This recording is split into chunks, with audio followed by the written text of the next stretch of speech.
F was known for her beauty, her poise, and her charming personality, which could win over even the most resistant hearts. F's allure wasn't solely in her physical beauty but in her intelligence, humor, and quick wit. However, life hadn't always been easy for her. Often at a young age, she had learned to fend for herself and used every tool at her disposal to survive in a world that often felt stacked against her. F had tried many paths to make ends meet, but society had never offered her an easy way out. Eventually, she found herself making a living by catering to the whims and desires of wealthy men who found her irresistible. F wore her pride like a shield, she never begged or showed weakness, and she made it clear that she chose her path for herself. Her proud nature earned her a reputation in the town, and though some spoke ill of her, many looked up to her resilience. One evening, as the sun dipped below the horizon, casting an amber glow over the town, F received a call from a client she had never met before. He introduced himself as Ton, a businessman from the big city, Lagos.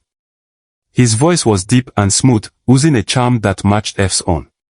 He said he was in town for a few days and had heard of her through mutual acquaintances. Intrigued by his confidence, she agreed to meet him at the renowned Royal Elegance Hotel, a place known for its opulence and the discretion it offered to its guests. When F arrived at the hotel, she was immediately struck by its grandeur.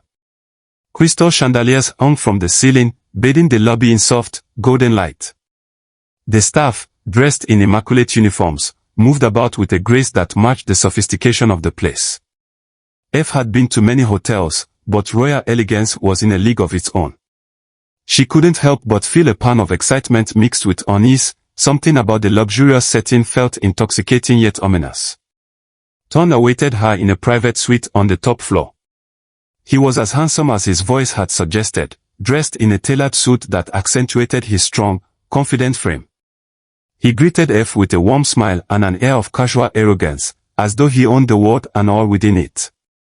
Despite his charm, F noticed a certain coldness in his eyes, a gleam that hinted at hidden depths she wasn't sure she wanted to explore. But F prided herself on not backing down easily, so she shook off her unease, flashing him a dazzling smile as she sat across from him. They shared a drink and engaged in light conversation, with Ton asking her about her life and the town she called home. His questions were polite, but they had an almost clinical quality to them, as if he were assessing her, studying her for some hidden purpose. The conversation took a turn when Ton began speaking about his wealth, subtly flaunting his riches in a way that made F suspicious. He hinted at the many luxuries he could offer her, the places he could take her, and the riches he could bestow upon her if only she were willing to be his, entirely. F had heard similar promises before, but something about Ton's tone made her feel as though his intentions were deeper, more dangerous. Her intuition warned her that his offer was not simply about companionship, and that there was something more sinister at play. Feigning interest, F continued the conversation, allowing Ton to believe that he had her captivated. She laughed at his jokes and listened intently as he spoke, all the while searching for clues that would reveal his true intentions.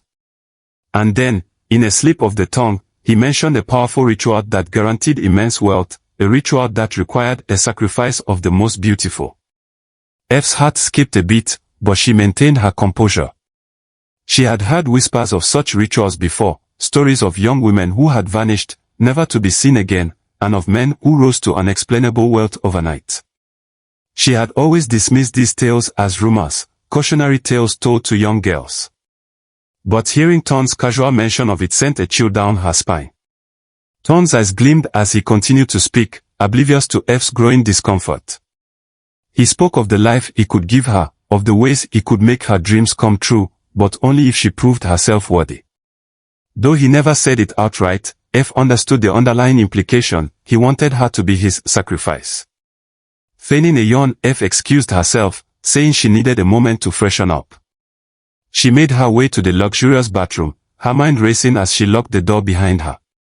The polished marble, the gold-plated fixtures, the opulent vanity. As she leaned over the sink, staring at her reflection, F knew she had to find a way out. She couldn't let her pride trap her in this situation.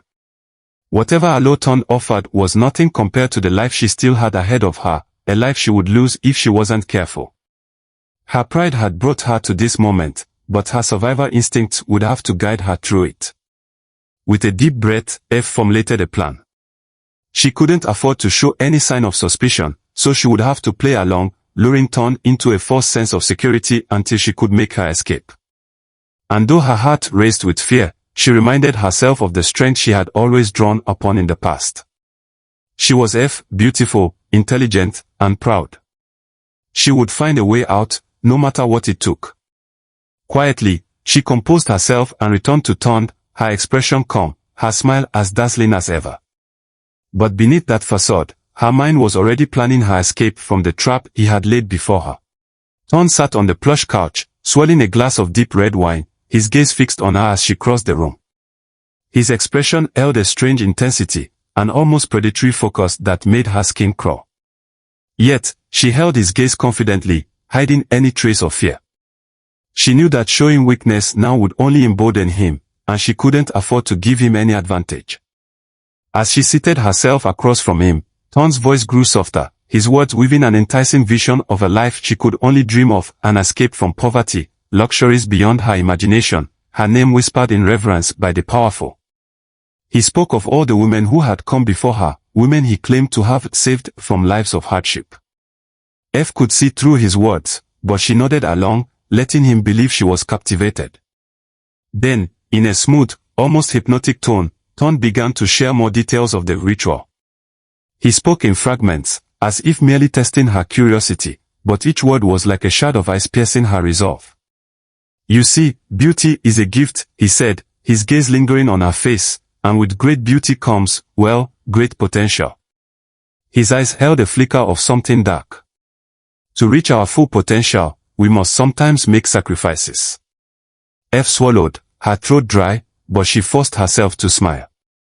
I believe in potential too, Ton, she replied, playing along. So, tell me, how does one unlock such wealth and power? What does it take? Ton's lips curled into a sly smile, as if pleased with her question. F, it's not for the faint-hearted. Only those willing to take the final steps find their reward. But the price is immortality. F leaned forward, hiding her trembling hands by clasping them in her lap. Immortality, she echoed, feigning wonder. Inwardly, her mind raced, piecing together fragments of village tales, stories of men who had grown rich overnight only to lose their souls in darkness.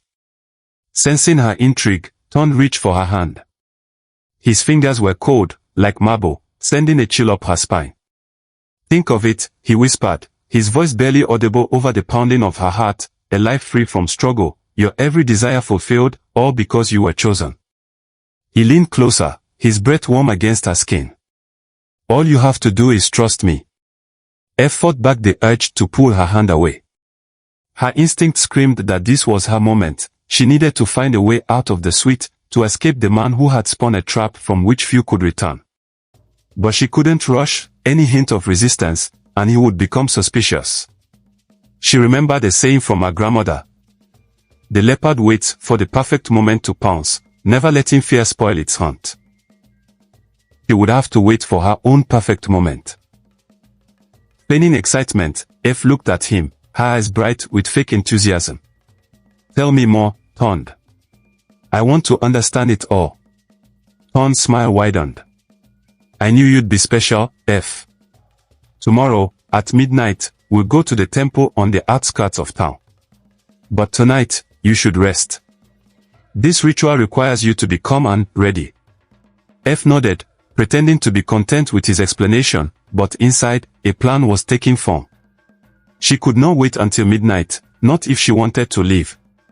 Whatever Ton had planned for her in that temple would be her end, and she couldn't risk being taken anywhere she couldn't escape. But there was one thing she needed first, a distraction. As they shared another drink, she began her subtle deception. Ton, I don't mean to seem ungrateful, she said softly, but all this talk of temples and sacrifices, it's a lot to take in. I think, perhaps a little more wine would help calm my nerves. Ton laughed, pleased by her request, and poured her another glass, unaware that her mind was already racing ahead, calculating every second. As he poured, she excused herself once more, claiming she wanted to change into something more comfortable for the night ahead. Once inside the bathroom, she locked the door and turned on the faucet, letting the sound of running water mask her hurried breathing. Her mind flashed back to the stories she'd heard as a child, stories of women like her who had been deceived, of rituals and secret pacts with dark forces. She had always dismissed them as superstition, yet here she was, trapped in a nightmare spun from those very tales. She searched her surroundings, desperate for anything she could use to defend herself or signal for help. Finally, she spotted a small window above the bathtub. It was a tight squeeze, but if she could climb through, she might be able to slip into the alley behind the hotel. Quickly, she climbed onto the edge of the tub, reaching for the latch. She pulled it open, wincing at the slight creak of metal, and glanced out into the alley. The night was dark, but she could see the faint glow of streetlights in the distance. Her heart raced as she calculated the drop. She could make it, but she'd have to move fast. Just then, she heard a soft knock at the bathroom door. F. Ton's voice was calm, but there was a hint of impatience in his tone. "Are you alright in there?" "Just a moment," she called back, forcing herself to sound steady. "I'll be right out." Her mind raced, weighing her options. She knew she had only moments before he would come looking, and if he found her halfway through the window, she would have no chance of escaping. Taking a deep breath, she pushed herself up, wriggling her body through the narrow opening. She could feel the edge of the sill digging into her ribs, but she forced herself onward, inch by inch, until she was halfway out. Just as she prepared to drop to the ground below, she heard the bathroom door handle jiggling, followed by a loud knock. F. What's going on? Her heart pounded as she took one final breath and let herself fall, landing hard on the gravel below. Pain shot through her ankle, but she gritted her teeth, forcing herself to stand, ignoring the throbbing ache. She began to run, her breath coming in gasps as she sprinted through the alley and into the darkened streets beyond. In the distance, she could hear Ton's voice echoing through the night as he shouted after her. But she didn't look back. She ran, her heart pounding, her vision blurred by a mixture of fear and determination. She didn't know where she was going, but she knew one thing for certain: that she had escaped Ton's clutches tonight. Yet as she fled into the night, a chilling thought lingered in her mind.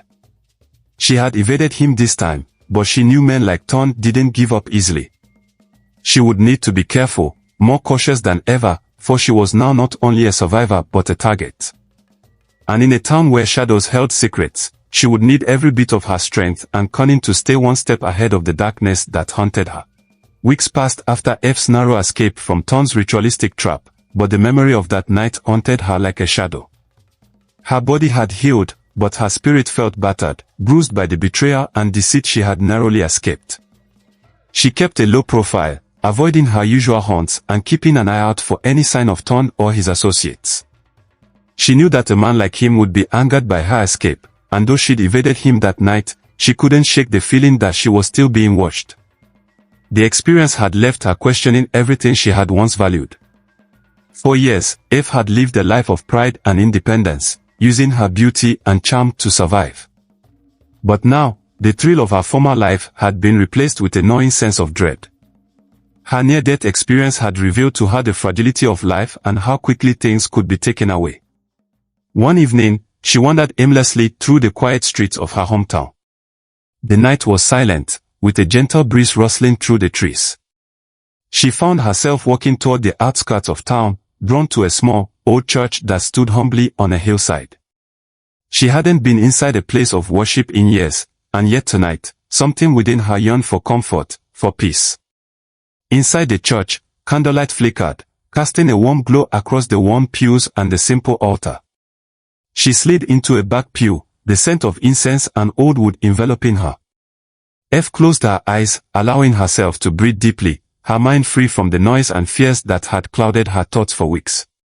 As she sat in the silence, memories surfaced, memories of her childhood, of her mother's gentle voice, and of the lessons her grandmother had instilled in her about integrity, self-worth, and the sanctity of life.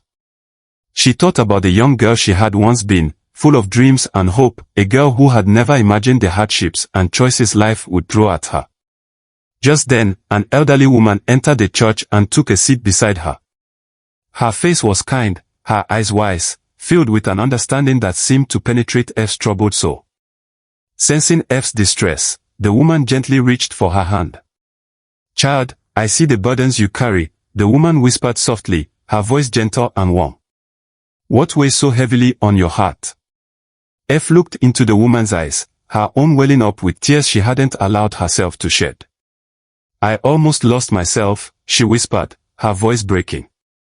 I was nearly taken by darkness. I don't know who I am anymore, or where I am going." The woman listened patiently, nodding with a soft smile. "We all lose our way sometimes," she replied. "But the heart that still searches for peace is never truly lost. You've been given a second chance, my dear. It's up to you to decide how you use it." In that moment, F realized that she didn't have to continue on the path that had nearly destroyed her.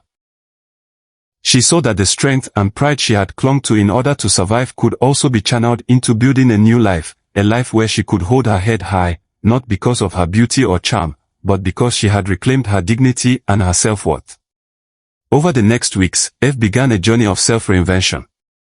She reached out to people in her community whom she'd once distanced herself from out of pride, seeking work that allowed her to earn an honest living. She found solace in humble beginnings, doing small tasks, helping at a local market, and spending time with women from the church who took her under their wing, supporting her as she rebuilt her life from the ground up. The transformation was not easy. There were days when the temptation to return to her old life was strong, when the lure of easy money called to her. But every time she felt her resolve weaken, she reminded herself of that dark night, of the price she had nearly paid, and of the new life she was fighting to create. One afternoon, while working at the market, she overheard a young girl speaking to her mother, expressing despair at their poverty and lamenting that she had nothing to offer the world. F saw herself in the girl's words, the desperation and frustration of feeling trapped by circumstance. Taking a deep breath, F approached them and offered a gentle smile. "Believe me, child, you have more value than you know," she said softly. "There was a time I thought money and beauty were the only things that could save me. But life has a way of showing us that real strength, real worth, comes from within." The girl looked up at her, her eyes wide with wonder, and for the first time in years, F felt a deep sense of purpose. She realized that her experiences, painful as they were, had given her wisdom that she could now share with others. She no longer needed the attention or admiration of wealthy men, she had found something far more precious, her own self-respect. F continued her journey, dedicating herself to mentoring young women, helping them recognize their worth and avoid the pitfalls that had once ensnared her. She used her story not as a source of shame, but as a lesson, a warning, and a testament to the strength it took to overcome. Years later, F had become a respected figure in her community, a woman admired not for her beauty or her wealth, but for her courage and compassion. She had found peace, not in the riches or power she had once pursued, but in knowing that she had chosen a different path, a path illuminated by integrity, love, and self-respect. As she stood before a group of young women, sharing her journey, F felt an overwhelming sense of pride, not the pride that had once driven her, but a deeper, truer pride. She had faced darkness, but she had emerged, a beacon of light for others, proving that even the most broken paths could lead to redemption.